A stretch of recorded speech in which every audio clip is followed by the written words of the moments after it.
Hey everyone, welcome back to Watch and Carry. So today's video is going to be pretty quick. I'm just going to give you a look at the two port covers I actually have been using on my Onewheel Plus. So I wanted to start with the source that I ordered these from. So these two you can get off of Etsy. This is the seller here on the top right, Teece3D. And he's got a few, or she's got a few items on here. This is the power button cover I'm using. Okay. And it's just called Onewheel Power Button slash Switch Cover. And you can see here that you can get this in a variety of colors. I ended up getting with the yellow, and the price is about $5. 5-star seller, so this seller does a really good job. I think it took me about maybe 5 days to 1 week to get my item from the moment I placed an order with it, and Teece has a few other items on there as well. So here's some other pictures here you can see. And one of the reasons I like this is it's easy to apply. It's pretty flexible, as you can see here, which means that it's really going to conform to the shape and provide like a nice, almost like gasket-like seal to your power button cover. Okay. And then the charge port cover, which this seller has a few of, but the one I got was this one. And this one sells for $7. Again, comes in a few colors. And let's take a look at these pictures here. So it's kind of how it looks like. It's, I think it's as flush or pretty close flush fitment. So very minimal projection on the outbound side of the rail. And again, flexible and squishy, so should conform nice to the charge port cover. Now, I'm using these on my Plus, so I'm not sure if these will work on the XR. I don't see why not, but I would go ahead and send this person a message. And usually I get a message back within a day every time I've messaged this seller, so pretty quick to respond. So let's go to my camera here, and I'll show you the actual ones that I'm using.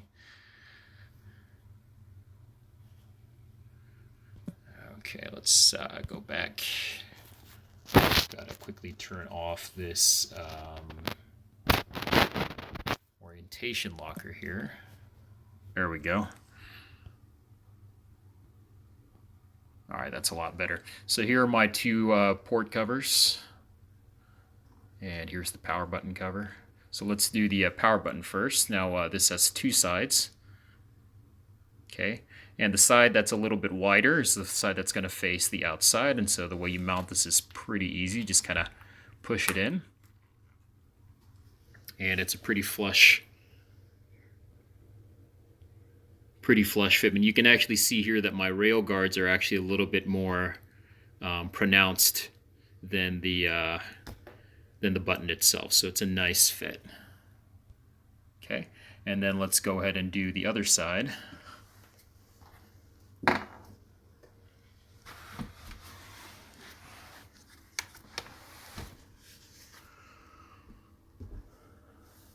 And then for the charge port cover, here's how it looks, and that just kind of mounts like that.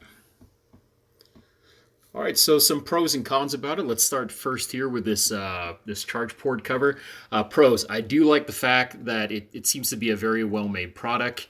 You know, flexible, durable. It has not fallen out, and I've ridden this board, you know, on very bumpy off-road rides, trail rides, normal pavement, grass. I don't really do a lot of jumps, but I've never had this thing come off, and I've never had this thing even get loose and kind of ride like that. It always stays nice and flush.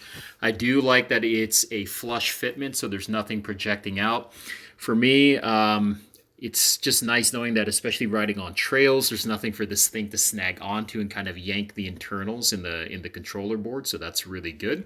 The color is great. So the yellow here is a pretty close color to the V3 Float Life yellow plates here. So a lot of people use these plates. So if you have yellow, you can use that as a comparison for the type of yellow that you're getting. I'll try to put it in a little better light here.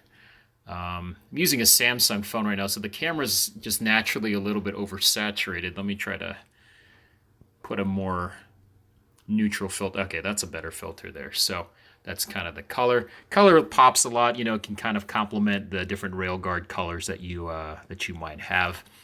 And that looks good. How about cons? So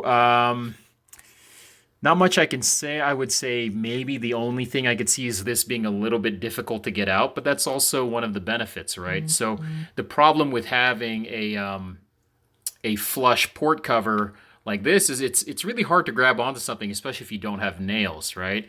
The benefit of having something that's difficult to remove is that, well, it's less likely to pop out. Now, this is not something that you're typically going to have to remove many, many times throughout the day, probably only once or twice if you need to charge it.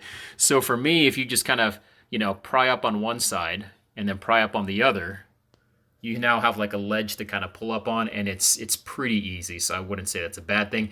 And because this inside is flexible, you know, as you're prying up here, you don't really have to worry about those prongs on the inside being damaged. So, you know, if I could think of any weakness, that would be it. It's just a little bit harder to pull up, but nothing too much on that. Let's go to the power button cover.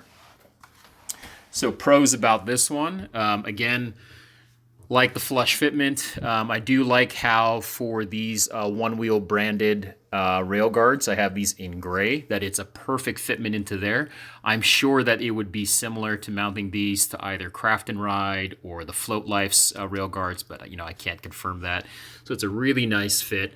I do like that it's also flush, as I had mentioned too. It's nice and recessed, nothing poking out to get caught on. It stays in place really well. So again, all those riding conditions I had mentioned earlier, I've never had this thing pop out once. The only disadvantage of this I can think about is seeing the LED through the port cover if you're going to be getting a colored version. Now, if you get the clear or white colored version of this button, it's fine because you can see the blue LED go through the white, but any other color is going to be difficult. So, for example, the other day I had an overcharge warning on my board, so my nose on my board kicked up and then the board wouldn't turn back on, or the nose kicked up, and then when I turned on the board again, it wouldn't balance itself when I tried to get on. And so I tried to look at the power button to check for those blinking LEDs, which should signify what's going on, and I couldn't see the blinking through the button cover, so I actually had to remove this cover out. So that would probably be the only disadvantage, is getting access to that LED for status information on your board. That being said, it's a quick enough fix to just grab something small, even your nails, and kind of pry up on this, remove it, and go ahead and take a look at those LEDs. But that's pretty much it. Both of them are a great job. If I had to buy another port cover, this would probably be the only one I would get. Really keeps those two areas clear of any dust. Moisture, I don't really ride a whole lot in here and there. I haven't seen any water damage in there or water getting in, so it looks like it's doing a pretty good job. But highly recommend them. And then also just for the price, you know, I don't think you can beat that. I would recommend that if you're going to buy two, obviously order them together so you can save on shipping. But, you know, other than that, very, very happy. So again, these are the port covers by Teece3D, and ships right there out of Virginia, Richmond, Virginia. All right, guys, that'll do it for today's video. If you have any comments or questions, please put them down below. And as always, have fun, be safe, and I'll see you guys on the next one.